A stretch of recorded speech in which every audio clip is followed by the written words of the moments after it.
1절부터 22절까지 말씀 봅니다. 시편 34편 1절부터 22절까지 말씀을 한 절씩 저와 여러분이 나누어서 말씀을 읽도록 하겠습니다. 34편 1절부터 22절 마지막 절까지 제가 먼저 1절을 봅니다. 내가 여호와를 항상 송축하며 내 입술로 항상 주를 찬양하리이다. 내 영혼이 여호와를 자랑하리니 공고한 자들이 이를 듣고 기뻐하리로다. 나와 함께 여호와를 광대하시다 하며 함께 그의 이름을 높이세.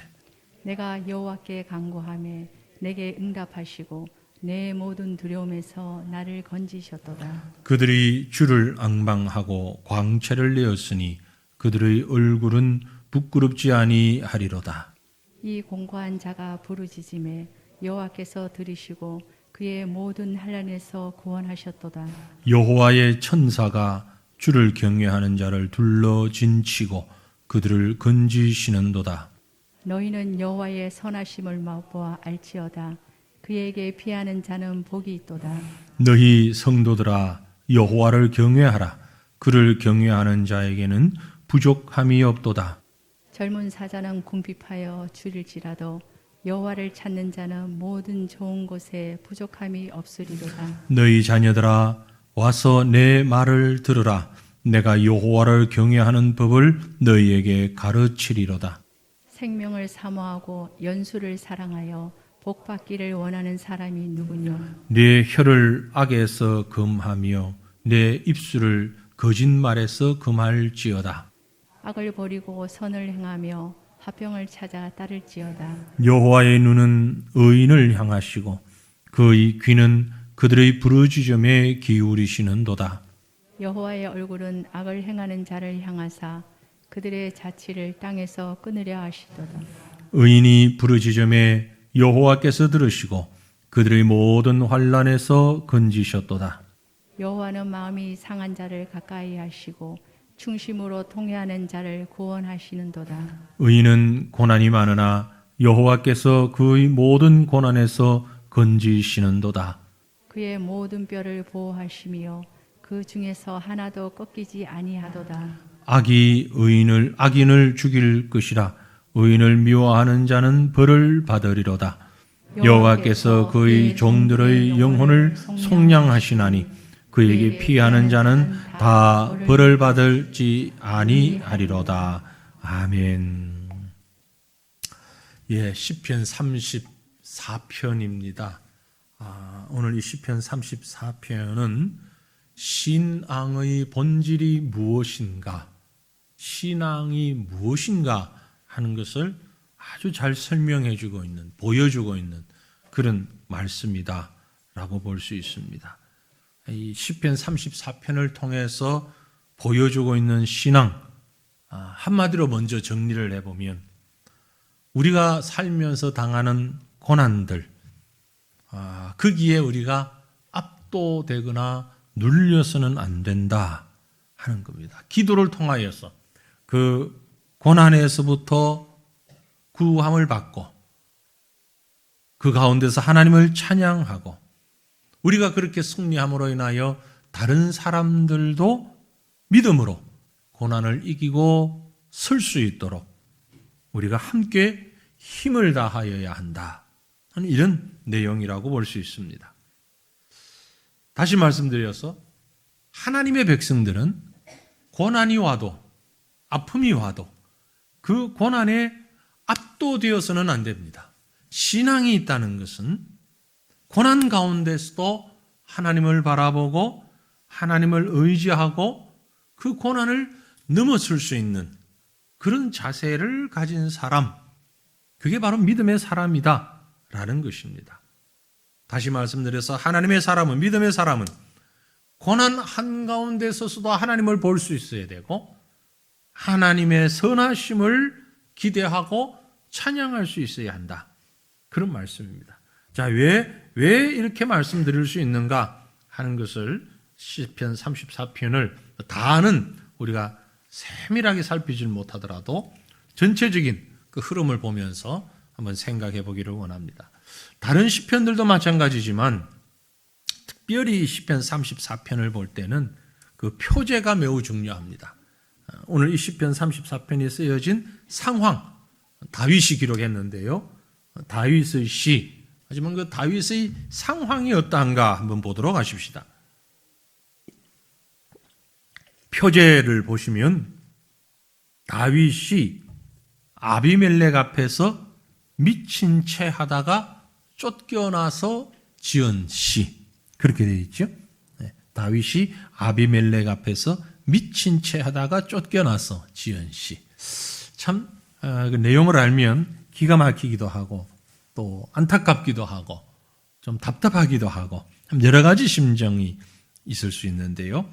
자, 이건 도대체 무슨 얘기냐면은 다행히 성경에 그 상황을 잘 기록하고 있습니다. 사무엘상 21장 10절부터 15절인데요. 웬만하면 성경을 한번 찾으시면 더 좋겠고요. 앞에 볼 수 있으면 보시지만 성경을 찾는 것이 더 우리 마음에 남을 수 있을 것입니다. 사무엘상 21장 10절에서 15절.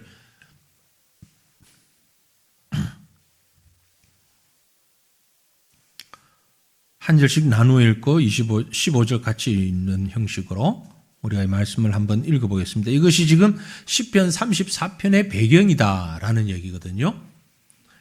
10절부터 제가 보죠. 그날에 다윗이 사울을 두려워하여 일어나 도망하여 가드 왕 아기스에게로 가니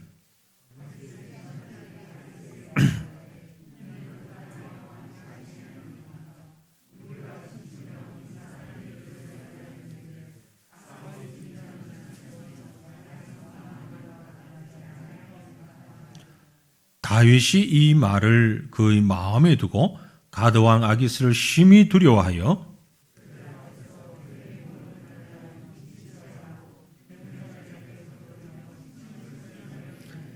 아기스가 그의 신하에게 이르되 너희도 보거니와 이 사람이 미치광이로다. 어찌하여 그를 내게로 데려왔느냐?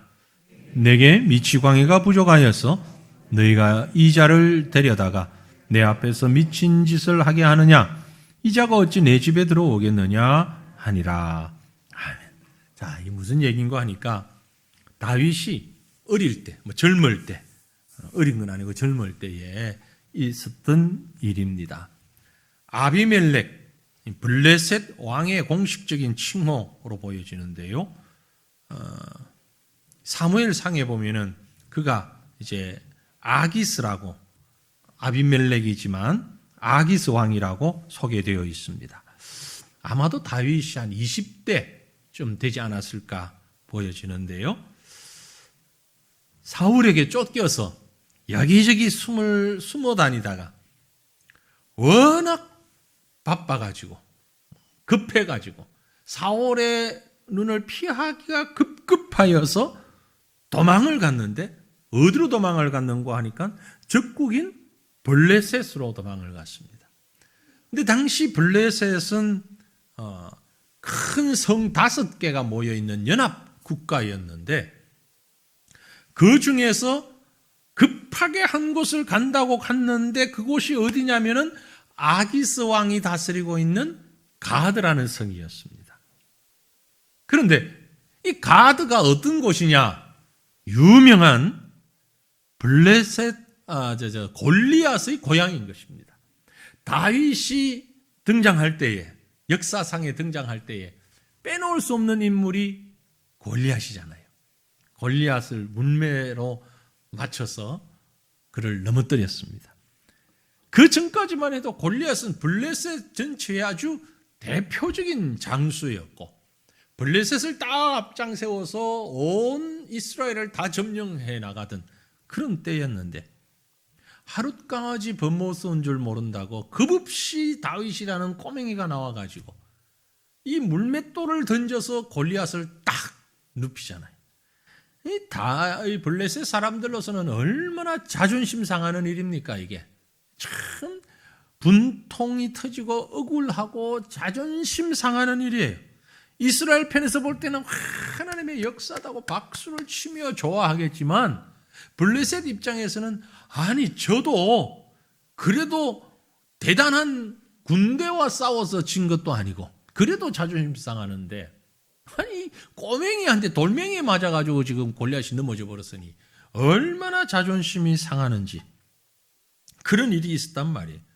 그러니까 블레셋 사람들 가운데서도 특별히 가드 사람들은 골리앗이 자기 고향 출신이니까 가드 출신이니까 자부심을 가지고 있다가 하루아침에 그저 무너져 버린 그런 상황이 됐던 겁니다. 그런데 바로 그 다윗이 지금 가다가 어디 도망갈 데가 없어서 호랑이 굴로 들어간 거예요. 바로 그 가드 성으로 들어가 버린 겁니다.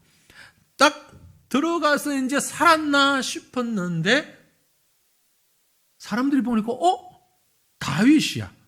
이게 누구야? 다윗이야. 그러니까 야 이게 누구냐? 다윗이잖아. 아니 네가 어떻게 여기를 왔어? 야 이게 지금 이 쥐가 몰리다가 고양이 집으로 들어온 거예요. 이건 빼대박도 못하는 외통수가 걸려버린 거죠. 정신 차려보니까 다윗이 이것도 피할 데가 없어도 여기로 내가 들어왔을까? 기가 막힐 노릇 아닙니까? 그때의 다윗이 살아남기 위해서 한 행동이 있는데 순발력 하나는 뛰어나요. 기가 막히잖아요. 딱 그 상황을 알아차리고서는 갑자기 다윗이 저 문 있는 쪽으로 가는 겁니다. 문을 이렇게 붙잡고 침을 질 흘리면서 문을 걸쩍걸쩍하고 있는 거예요. 누가 봐도 이건 정신 나간 제정신이 아닌 사람이죠. 미친 척 했던 거죠. 가드 왕의 그 신하들이 다윗인데 이게 누구냐? 우리 골리앗을 죽이고 자기 나라에 들어가면서 개선하면서 사울이 죽인 자는 천천히요, 다윗이 죽인 자는 만만이라고 이렇게 칭송을 받았던 바로 그 다윗인데 내 이놈 잘 만났다. 그러고 보니까 이게 완전히 제정신이 아니네. 침을 질질 흘리고 있고 문짝을 벅벅 끓고 있으니까. 아니 이게 무슨 일이야? 왕이 봐도 한심하잖아요. 야, 저 미친 놈을 내가 상대해서 되겠냐? 빨리 쫓아내. 그래서 그저 거기서 쫓겨나게 되는 겁니다. 쫓겨나지만 사실은 구사일생 생명을 유지한 게 되죠. 바로 그 일 후에 다윗이 자신의 일을 돌아보는 겁니다. 여러분이 만약 다윗 같았으면 어떻게 했을까요? 감사합니다. 하나님 감사합니다. 마냥 박수치며 좋아할 수만 있었겠는가? 생명은 건졌지만 뭔지 모르게 아주 찝찝하잖아요. 예? 찝찝하지요. 우선은 자존심이 매우 상할 거예요. 그런데 자존심보다 더 심각한 것은 내가 왜 그랬을까? 전지전능하신 하나님을 믿는다고 그러면서 내가 그 하나님을 의지하는 믿음으로 그 사태를 해결하지를 못하고 어떻게 그렇게 바보스러운 짓을 했을까? 이게 과연 믿음의 사람으로 할 일인가? 스스로에게 매우 추악하고 씻을 수 없는 모욕이라고 생각했을는지도 모릅니다. 그런데 다윗이 이것저것 생각할 겨를이 없어요. 좀 전에 우리가 사무엘상 21장 말씀을 15절까지 말씀을 읽었는데 바로 그 뒤에 22장에 가면 이런 말씀이 기록되어 있습니다. 22장 1절 2절. 그러므로 다윗이 그곳을 떠나 가드를 떠나 아둘람 굴로 도망하매 그의 형제와 아버지의 온 집이 듣고 그리로 내려가서 그에게 이르렀고 환난당한 모든 자와 빚진 모든 자와 마음이 원통한 자가 다 그에게로 모였고 그는 그들의 우두머리가 되었는데 그와 함께한 자가 400명 가량이었더라. 이 말씀이 감사한 일이죠. 그런데 좋게만은 볼 수 없는 말씀입니다. 지금 다윗의 형편은 사울을 피해서 도망다니다가 자기도 모르게 쫓아들어간 곳이 호랑이 굴로 들어갔다가 한순간 미친 연기를 하면서 겨우 구사일생으로 도망을 나왔는데 그 도망 나온 다윗에게 사람들이 몰려와요. 어떤 사람들이? 공포의 외인 구단들이 몰려옵니다. 어떤 사람들이 옵니까? 거기? 환난당한 모든 자, 빚진 모든 자, 마음이 원통한 자. 한결같이 좀 제대로 지금 제정신 차리고 있는 사람은 안 와요. 그죠? 좀 물질적으로 아니면 정신적으로 사회적인 지위에 있어서 제대로 된 사람들이 오는 게 아니라 다윗의 그 소문을 듣고 야 저기도 미친 놈 하나 있네. 나도 미쳤으니까 우리 같이 가자. 저는 급수가 우리보다 한 급 높은 미친 연기까지 하는 제대로 미친 놈이네. 그리고 다윗에게 몰려들었습니다. 주목해 봐야 되는 것은요. 환난당한 자, 빚진 자, 마음이 원통한 자, 각양 문제투성이에 있는 공포의 외인 구단이 모여서 다윗을 우두머리로 삼는데 그 인구가 몇 명? 400명. 생각해 보세요. 혼자 도망 다니기도 지금 힘들어 죽겠는데 그래서 정신없어가지고 블레셋 골리앗 고향으로 들어갈 만큼 20대 초반에 이렇게 정신없어 본 적 있습니까 여러분? 지금 그래도 연세는 드셔가지고 아이고 내 나이가 되니까 정신이 없다 이러지만 그런 분들이 볼 때 20대 초반이면 정말 풋풋할 때 아닙니까? 정신이 말똥말똥할 때 아닙니까? 그런데 얼마나 급했으면 블레셋까지 도망가던 그에게 이제는 혼자가 아니고 400명의 식구가 생겼는데 이 400명 중에는 쓸만한 녀석은 하나도 없어. 보세요. 지금 성경이 얘기하는 환난당한 자, 빚진 자, 마음이 원통한 자, 온갖 상처란 상처를 다 가지고 있는 어중이 떠중이, 죄송합니다. 그런 표현을 해서. 하여튼 이런 사람들이 다 모여 있는 거야. 기가 막힐 노들 아닙니까? 에? 기가 막히죠. 이것은 전혀 다릅니다만은 저도 이제 비슷한 경험을 한 적이 있는데요. 예전에 아주 젊을 때죠. 선교사 있을 그때에 이 나병 환자 있잖아요. 나병. 근데 지금 나병 앓는 게 아니고 다 나은 사람. 나병 다 나은 사람들은 그래도 모양이 막 손이 비틀어지고 얼굴이 비틀어지고 다리도 제대로 못 걷고 이래요. 근데 방글라데시, 네팔, 인도 이 세 나라에서 나병 전력이 있는 사람들. 그러니까 차림새도 아주 희한하고 이런데 5명, 15명을 인솔해가지고 혼자서 15명을 인솔해가지고 서울을 온 적이 있어요. 근데 비행기 직항이 없잖아요.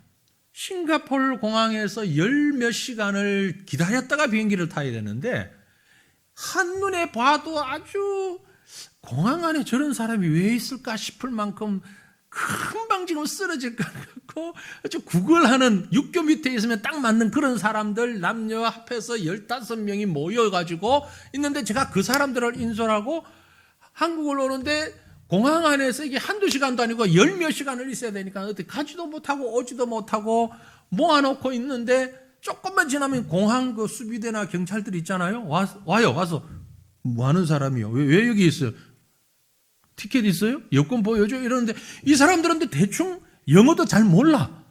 근데 이 15명을 인솔이 오는데 제가 얼마나 난감하네.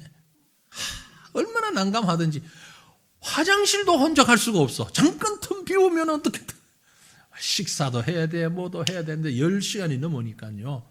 아주 애를 먹고 그 사람들을 데리고 왔다가 데리고 간 기억이 있어요. 왔다 갔다를. 네. 그때 생각하면은요, 이분들이 영어도 잘 못해. 저는 방글라밖에 몰라. 5명은 방글라를 알지만 10명은 방글라를 잘 모르는 인도 사람, 네팔 사람. 근데 비슷한 말이 많아요. 한 3분의 1 정도는 비슷하게 통해요. 자기들 말을 해도 알아듣고 제 말을 알아. 그 정도 언어 소통 가지고 하는 거예요, 지금. 네, 말도 안 통해. 하여튼 이 사람들을 데리고 왔다 갔다 해야 되니 얼마나 힘이 들든지 하여튼 애를 먹었어요. 제가 다윗의 이 모습을 생각할 때마다 그 생각이 나요. 15명도 그렇게 힘든데 400명. 생각해 보세요. 기한도 없어요. 400명을 어디서 먹고 자고 피해 다니고 도망 다녀야 되잖아. 지금 사울을 도망 다녀야 되잖아. 블레셋으로부터 도망 다녀야 되잖아. 세상에 이렇게 힘들고 고통스러울 때가 어디 있어요? 그때의 지은 씨가 시편 34편이란 말이에요. 예? 미친 척 하다가 나와가지고 아주 자존심 상하고 마음 상하고 부끄럽기도 하고 창피하고 하나님 앞에서는 죄 지은 것 같고 죄송하고 이런데 또 이상한 사람들이 몰려왔는데 400명이나 와가지고 형님 그러고 지금 있으니 이 상황을 어떻게 해결하냐고요. 여러분 이런 상황에 여러분이 빠진다면 어떻겠어요? 아이고 하나님 내가 무슨 죄를 많이 죄는 지었지. 그렇다고 하나님 나한테 이럴 수가 있습니까? 아유 하나님 어떻게 이렇게 온갖 불평 불만 할 수 있는 불만 다 터져 나오지 않겠어요? 그래요 안 그래요? 그때의 지은 씨가 34편인데 이 시의 요점이 뭐냐면은 감사해요. 여호와를 찬양하라. 여호와를 찬양하라.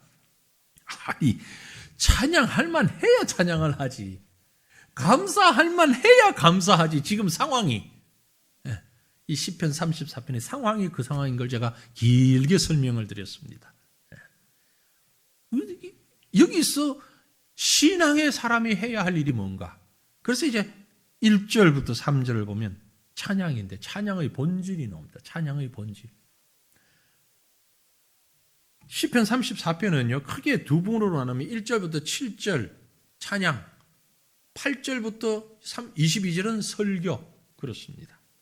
찬양과 설교, 우리가 하나님을 믿는 신앙의 가장 핵심적인 두 가지인데 그 중에 먼저 찬양, 1절부터 7절의 말씀이에요.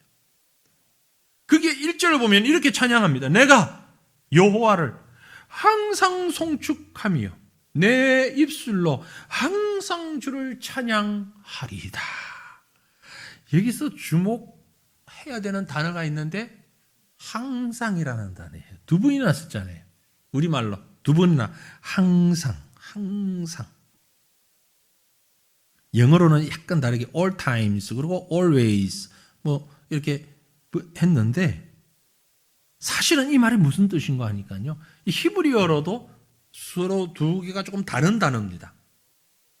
첫 번째는 항상은요. 그야말로 모든 상황, 모든 때, 언제나 그렇게 번역할 수 있는 거예요. 언제나 내가 하나님을 찬양하겠습니다. 좋을 때만이 아니고 힘들 때. 지금 다윗은 제가 설명드린 대로 가장 힘든 상황이에요. 심리적으로, 물질적으로, 상황적으로 모든 면에서 완벽하게 힘들 때 그럼에도 불구하고 항상 송축하며 항상 찬양하며 내가 이렇게 힘든데도 하나님을 찬양합니다. 두 번째 항상은요 계속이라는 뜻이에요. 이번 한 번만이 아니고 반복 또 이런 일이 일어나도 나는 그 다음에 이런 일이 일어나도 또 계속 반복적으로 하나님 찬양하겠습니다. 여러분 이것이 바로 신앙입니다. 믿음입니다. 믿음이 뭐냐? 이것입니다. 좋고 오늘처럼 봄빛에 따뜻한 덥지도 춥지도 않은 이런 때에 정말 공기도 그렇게 많이 나쁘지 않고 요즘 공기 나쁜 때 많은데 공기도 그렇게 많이 나쁘지 않고 더울만 하면 바람이 살살 불기도 하고 그런 곳에서 우리가 좋은 시설에서 예배를 드리고 또 앉아서 차도 마시고 푸른 것도 눈에 좀 구경을 하고 뭐 이렇게 좋을 때뿐만이 아니라 이럴 때뿐만이 아니라 어떤 상황에서도 신자라면 해야 하는 일이 있는데 그게 바로 감사요 찬양이라. 여러분 잘 될 때도 찬양하고 잘 안 될 때도 찬양하시길 바랍니다. 모든 일이 형통할 때도 감사하지만 형통치 아니할 때도 감사하시길 바랍니다. 우리가 성숙하면은요 모든 일이 감사해요. 모든 일이 감사. 앞으로 우리 성도들 물론 건강하셔야 되겠지만 극단적으로 제가 비유를 하면 이런 일이 있으면 좋겠어요. 제가 헌금기도 하는데 하나님 지난 주일날 병원 가서 암 선고 받았습니다. 감사합니다. 이러고 감사헌금 낼 수 있는 사람. 하나님, 제가 병원에 갔더니 앞으로 남은 생명이 1년을 보장을 못한답니다. 감사합니다. 주님 만날 날이 다가왔습니다. 그러면서 막 찬양하고 감사 헌금할 수 있는 사람. 왜 웃으세요? 그럴 자신 없으세요? 하나님, 6개월밖에 안 남았답니다. 내 생명이. 감사합니다. 하나님, 우리 아들이 이번에 시험도 학교도 떨어지고 취직도 안 됐어요. 감사합니다. 이런 상황 가운데서 하나님만 바라보게 하시니 감사합니다. 이게 진짜 감사. 이게 신앙이란 말이에요. 하나님 합격시켜 주셔서 감사합니다. 그것도 믿음이고 불합격 시켜주시니 또 감사합니다. 합격도 감사하고 불합격도 감사하고 내가 건강하니까 너무너무 감사합니다. 건강을 잃어버렸습니다. 그러니 또 감사합니다. 하나님 복권 당첨됐습니다. 너무 감사합니다. 하나님 맞아 사기당해가지고 있는 돈 홀딱 잃어버렸습니다. 감사합니다. 이제 하나님만 의지하게 해주시니 감사합니다. 장난이 아니라 마음에서부터 어느 때든 그게 항상이라는 말의 뜻입니다. 항상이라는 말의 그런 뜻이 시간과 상황과 뭐 불평할 수밖에 없는 그런 형편이라 할지라도 감사. 제가 설명드린 다윗의 형편이 지금 감사할 때입니까? 찬양할 때입니까? 아니잖아요. 근데 다윗은 찬양합니다. 하나님 찬양합니다. 2절은 내 영혼이 여호와를 자랑하리니 곤고한 자들이 이를 듣고 기뻐하리로다. 이게 찬양의 본질입니다. 내 영혼이 여호와를 찬양합니다. 내가 여호와를 찬양하는데 하나님 저 400명 정말 기가 막힌 사람들 보내주시니 감사합니다. 왜? 내가 처한 상황은 저 400명 중에 누구보다도 더 절박한 상황인데 나의 이런 상황을 얘기했을 때 저 400명이 위로받게 되니 이것이 찬양할 일이 아닙니까? 감사한 일이 아닙니까? 그 말이에요. 자기가 당한 일은 400명, 4,000명 어느 누구보다도 지금 너무너무 심각하고 고통스러운 상황인데 그 가운데서 이기고 나니까 어디 자랑할 데가 없나고 그랬는데 하나님이 딱 400명 어중이 뚜중이 보내주셨어. 힘들고 어렵고 고통스러운 자를 보내주셨어. 저들이 나를 통해서 위로를 받게 되니까 이야 이게 하나님의 기가 막힌 은혜 아닙니까? 하나님을 찬양하는 것입니다. 심지어 자기 자신도 6절에 보면 그런 표현이 있어요. 6절에 보면 이 곤고한 자가 부르짖으며 자기 자신이에요. 이 곤고한 자가 부르짖으며 내가 이 여호와를 찬양할 때 곤고한 자들이 이를 듣고 기뻐하니까 기가 막히죠. 이와 같은 은혜가 어디 있습니까? 가만히 앉아있는데도 하나님이 전도의 대상자 400명을 보내주셨어. 또 할 말도 없는데 내가 받은 그 환난 가운데서 하나님을 발견한 이걸 얘기할 수 있으니 이건 뭐 상도 차려주고 음식도 주고 하나님이 다 주신 것 아니에요. 하나님 찬양하는 거예요. 그 찬양에 동참하는 거예요. 3절에 다윗은 그 찬양의 본질이 이렇습니다. 나와 함께 여호와를 광대하시다 하며 함께 그의 이름을 높이세. 잘됐다. 이 병신 같은 친구들아 와라. 이 고통 가운데 있는 사람들아 망한 사람들아 잘됐다 이리 와라. 나도 망했다. 우리 같이 하나님 찬양하자. 나보다 더 망한 사람이 있어 여기? 없지. 나보다 더 병신 같은 사람이 있어? 없지. 나보다 더 하나님 앞에 죄 지은 사람이 있어? 나 미친 채 했어. 나 미친 사람 흉내내는 이렇게 형편없는 사람이야. 그래도 하나님이 나를 지켜줘서 하나님 찬양하자. 이게 400명이 얼마나 위로를 받습니까? 얼마나 힘을 얻습니까? 내만 힘들 줄 알았더니 이제 다윗은 더 힘드는구나. 그리고 하나님 찬양합시다. 감사합니다. 이게 진심의 찬양과 감사인 거예요. 예배는 바로 이런 은혜가 있습니다. 가만히 내용을 보니까 다윗 혼자의 찬양이 전체의 찬양으로 번져나갑니다. 400명으로 번져나갑니다. 여러분, 나 혼자의 찬양이 혼자가 아니고 2명이 되고 4명이 되고 10명이 되고 100명이 되고 이렇게 찬양이 번져나가는 거예요. 혹시 여러분 우리 인터넷 카톡이나 이런 걸 하시는 분들 종종 보셨을 것 같은데 성탄절 가까이 되면은 왜 성탄 캐롤이나 성탄 크리스마스 노래를 백화점이나 길에나 이렇게 해서 카페 같은 데서 누가 한 사람 볼 때 일어서 찬양을 하는데 이미 짜고 한 것이겠지만 아주 자연스럽게, 그죠? 혼자서 이렇게 찬양을 하는데 한두 마디 지나고 나니까 저기서 한 사람 더 일어나서 같이 하고, 또 여기서 한두 사람 일어나서 같이 하고, 뭐 한 10명 이상 하다니, 그 다음에 또 구경하고만 있던 사람들이 또 같이 합류해서 찬양을 하고, 결국 혼자 솔로로 시작했는데 엄청난 합창이 돼서 막 찬양하는 이런 거 영상 퍼나르게 할 때 많이 보셨잖아요. 그죠? 딱 그거예요, 지금. 하나님께 찬양과 예배가 연출된 게 아니고 실질적으로 한 사람 다윗이 기뻐하고 찬양했는데 그 상황이 너무너무 기가 막힌 상황이잖아요. 정말 기가 막힌 상황에서 믿음으로 하나님 바라보고 찬양하니까 그걸 바라보고 듣고 하던 사람들이 같이 그 은혜의 분위기에 동참하게 되는 거예요. 그게 시편 34편의 내용인 것입니다. 이유인 것이에요. 그러면 이제 구체적으로 찬양의 내용을 한번 볼까요? 4절로 7절은 그 찬양의 내용이 있는데, 한마디로 얘기하면 4절은 과거의 체험을 얘기합니다. 5절은 그 과거의 체험에서 나온 도출된 적용 원리입니다. 6절은 다시 체험을 얘기하고 7절은 또 원리를 얘기합니다. 4절 볼까요? 내가 여호와께 간구하며 내게 응답하시고 내 모든 두려움에서 나를 건지셨도다. 내가 기도할 때, 과거에 내가 이렇게 어려움 가운데 있을 때 가드왕 아기스에게까지 도망갔다가 정말 내가 하나님만 바라보고 기도하는 마음으로 살았고 하나님을 의지했더니 하나님이 나를 이렇게 지켜주셨다. 그 은혜를 지금 나누는 겁니다. 5절에 그들이 주를 앙망하고 광채를 내었으니 그들의 얼굴은 부끄럽지 아니하리로다. 이 그들은 하나님을 찬송하는 곤고한 사람들이에요.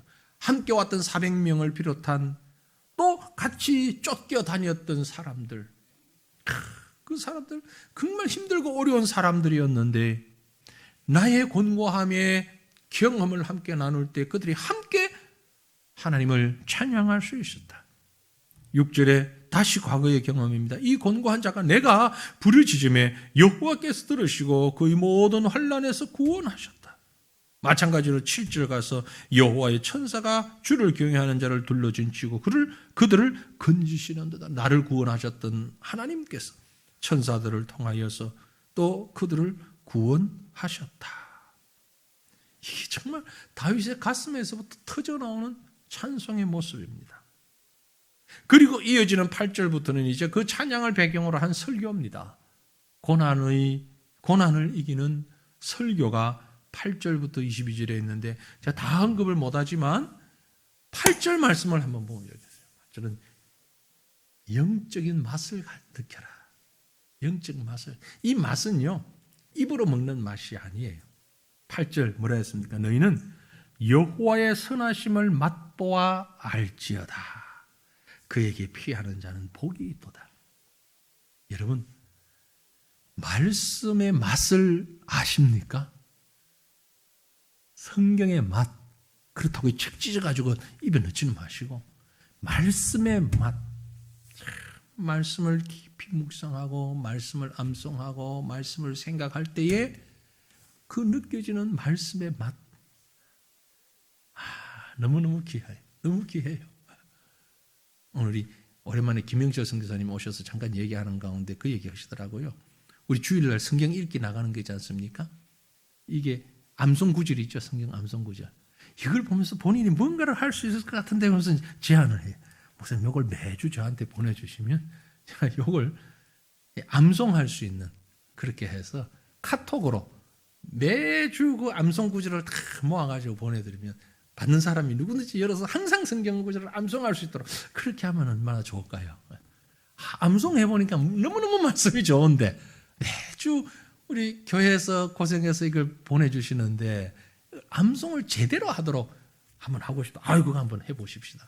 뭐 어렵지 않은 일이니까 토요일을 다 정리되면 보내드릴 테니까 집에서 할 수 있으니까 이렇게 해서 카톡을 원하는 사람만 이렇게 보내드리면 그걸 보고 일주일 내내 말씀 암송합니다. 여러분, 말씀을 암송해 보면은요, 그 맛이 있잖아요. 맛. 알란가 몰라. 그건 뭐 모르는 사람 몰라. 네, 그죠? 기도의 맛이 있잖아요. 기도를 해서 응답받았을 때에 그 맛이 어때요? 얼마나 달콤합니까?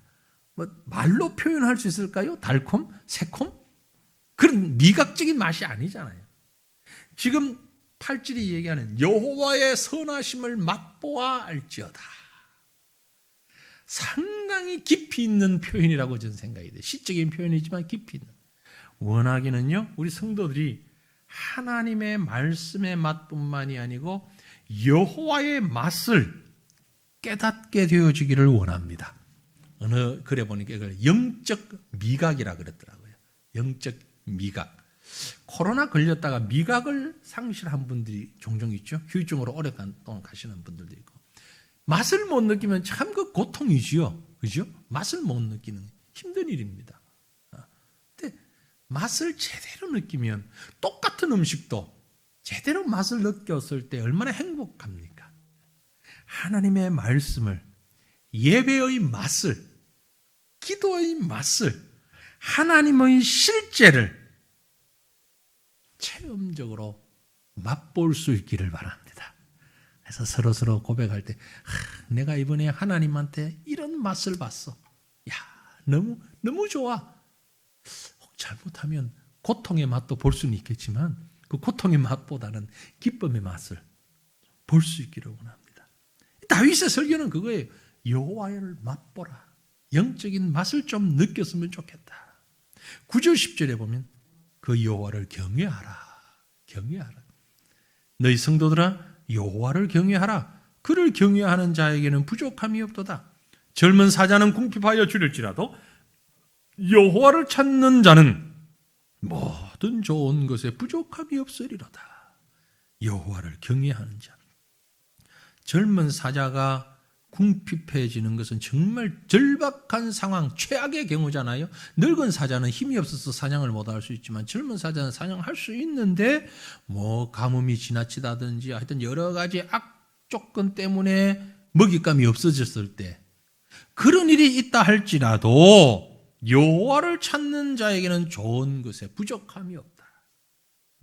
하나님을 경외하는 것은 이만큼 복된 일들이다. 너무너무 값진 일이다. 여러분, 하나님을 나의 하나님으로 믿고 경외하고 예배할 수 있는 것이 너무나 축복인 줄 믿으시길 바랍니다. 하나님을 모르는 자는 이 복을 몰라요. 이 맛을 몰라요. 몰라. 아무리 얘기를 해도 몰라. 아니, 교회를 왜 가는데? 야, 한번 와봐. 예수 한번 믿어봐. 얼마나 좋게요? 얼마나 맛있게요? 아니, 그 맛이 무슨 맛인데? 와봐. 먹어봐. 안 먹어보면 그걸 어떻게 아냐고요? 에? 안 먹어본 거 맛을 설명할 수 있어요, 여러분? 설명 못해요. 혹시 여러분 두리안이라는 과일 아세요? 맛있죠? 맛없어요? 전 너무 맛있는데 그게 무슨 맛인데 먹어봐야 알지. 안 먹어보면 뭘. 두리안도 제대로 된 두리안, 푹 고아진 두리안, 아주 물렁물렁 딱딱한 거 말고 사람들이 막 인상을 쓰고 고개를 흔들어. 왜? 암모니아 냄새 난다고. 근데 그걸 먹어보면 제 맛을 알면 기가 막힌데. 아니, 어떻게 설명을 해 그걸? 말로는 설명해야 하는데 먹어본 사람만 알아. 하나님이 얼마나 좋은지 영적 맛을 느낀 사람들, 하나님을 경외하는 사람들만 알아요. 하나님 경외하는 제 맛을 느낄 수 있기를 바랍니다. 그래서 12절에 보면은요, 이런 표현이 있어요. 생명을 사모하고 연수를 사랑하여 복받기를 원하는 사람이 누구냐? 다른 말로 하면 좋은 날, 즐거운 날 보내고 싶은 사람 누구냐? 누가 즐겁게 오래 살고 싶으냐? 그런 말입니다. 누가 행복하게 오래 살고 싶으냐? 답을 얘기할게. 그리고 13절, 14절에 이렇게 말합니다. 내 혀를 악에서 금하며 내 입술을 거짓말에서 금할지어다. 악을 부리고 선을 행하며 화평을 찾아 따를지어다. 하나님을 경외하는 자의 모습입니다. 평안하고 행복하고 오래 살고 싶으면 하나님 경외하고 하나님이 주시는 은혜를 맛보면 된다. 그 얘기예요. 이 시편을, 이 다윗의 시편이 얼마나 소중했는지 이 말씀을 인용, 적용한 신약의 성경이 있습니다. 바로 베드로예요. 베드로가 이 시편 34편 13절 14절을 읽으면서 너무 그 맛이 좋아가지고 베드로전서 3장 10절 12절에 이렇게 인용을 합니다. 그러므로 생명을 사랑하고 좋은 날 보기를 원하는 자는 혀를 금하며 악한 말을 그치며 그 입술로 거짓을 말하지 말고 악에서 떠나 선을 행하고 화평을 구하며 그것을 따르라. 주의 눈은 의인을 향하시고 그의 귀는 의인의 간구에 기울이시되 주의 얼굴은 악행하는 자들을 대하시느라 하셨느니라. 시편의 말씀을 다윗의 그 마음을 그대로 인용하고 있는 것입니다. 고난 가운데, 아픔 가운데, 어려움 가운데 있을지라도 여호와를 맛보고 여호와를 경외하는 자에게 좋은 날이 임할 것을 말씀하고 있습니다. 이어지는 본문 18절 19절 보면 여호와는 마음이 상한 자를 가까이 하시고 충심으로 통회하는 자를 구원하시는도다. 의인은 고난이 많으나 여호와께서 그의 모든 고난에서 건지시는도다. 여러분 이 19절 말씀을 암송하실 수 있으면 좋겠어요. 시편 34편 19절. 의인은 고난이 많으나 여호와께서 그의 모든 고난에서 건지시는도다.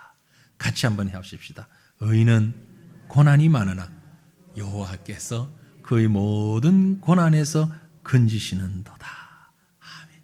의인이 누굽니까? 믿음의 사람이잖아요. 하나님을 경외하는 사람이잖아요. 고난이 다윗이 그런 고난을 당하였던 것처럼 우리도 수많은 고난이 다가옵니다. 돌았으면 고난 사실 그렇죠. 우리가 살아가는 이 세상 근심 걱정 없을 때가 언제 있습니까? 늘 고난의 연속입니다. 하지만 그 고난 가운데서도 의인은 고난이 많으나 여호와께서 그의 모든 고난에서 건져주신다. 이게 사실 다윗이 말하고 싶은 내용의 핵심이에요. 시편 34편의 핵심이에요. 오늘 말씀의 핵심이에요. 의인은 고난이 많으나 여호와께서 그의 모든 고난에서 건지시는도다. 어떤 문제로 아픔을 가지고 고통당하고 위험하고 절박하고 당혹스럽고 그런 상황입니까? 다윗의 경우를 이렇게 한번 생각해 보시면 그 가운데서 하나님을 찬양하고 감사할 수 있는 방법은 오직 이것입니다. 여호와께서는 그의 모든 고난에서 그를 건지시는도다. 하나님이 건지실 것을 생각하면서 기억하시면서 비록 오늘 주어진 상황이 어떠하다 할지라도 하나님으로 인하여 감사하고 그 하나님을 찬양하고 그 하나님을 높이고 그 하나님의 선하심을 맛보고 증언하는 저와 여러분 우리의 삶이 될 수 있기를 주님 이름으로 축원합니다. 우리 기도하십시다. 한 마음으로 기도할 때에 다윗이 말씀에 우리가 묵상한 것처럼 그렇게 어렵고 힘든 상황이 겹겹이 쌓여